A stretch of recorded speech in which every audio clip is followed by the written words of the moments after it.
Line சாக்லேட்ஸ்ல பாதாம், dates, chocolate மூணும் இருக்கு. ருசிக்கு சாக்லேட், அயன் சத்துக்கு டேட்ஸ், புரோட்டீனுக்கு பாதாம். தாத்தா ரொம்ப டெலிஷியஸா இருக்கு. Lion choco dates. தமிழகத்தில் 2026-27 கல்வியாண்டில் மருத்துவக் கல்லூரிகளில் சேர 72,627 மாணவர்கள் விண்ணப்பித்தனர். அதற்கான தரவரிசை பட்டியல் வெளியிடப்பட்டு மாணவர் சேர்க்கைக்கான கலந்தாய்வு நேற்று துவங்கியது. சிறப்பு பிரிவு மற்றும் அரசு பள்ளி மாணவர்களுக்கான 7.5% ஒதுக்கீட்டு இடங்களுக்கு வளாகத்தில் முதலில் கலந்தாய்வு நடந்தது. மாற்றுத்திறனாளிகள் பிரிவில் 224 இடங்கள் இருக்கும் நிலையில் 108 பேர்தான் விண்ணப்பித்திருந்தனர். அவர்கள் அனைவருக்கும் இடங்கள் ஒதுக்கப்பட்டன.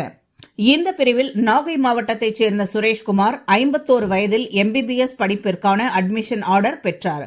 இதுகுறித்து சுரேஷ்குமார் கூறுகையில், மருத்துவம் படிக்க வேண்டும் என்பது எனது 34 ஆண்டுகால கனவு. சிறுவயதில் எவ்வளவு முயன்றும் நடக்கவில்லை. நான் பள்ளி படிப்பை தமிழ் வழியில் படித்தவன்.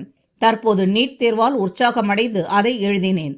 தனியார் நிறுவனத்தில் பணியாற்றும் எனக்கு என் மனைவி ஊக்கமளித்தார். என் 2 பிள்ளைகளும் பள்ளியில் படிக்கின்றனர். நான் பாடப்புத்தகம் எடுத்து படித்தால் அவர்களுக்கு ஊக்கமாக இருக்கும் என நினைத்து படித்தேன். நீட் தேர்வில் சாதித்து தற்போது சொந்த ஊரிலேயே MBBS படிப்பில் சேர உள்ளது மகிழ்ச்சி அளிக்கிறது.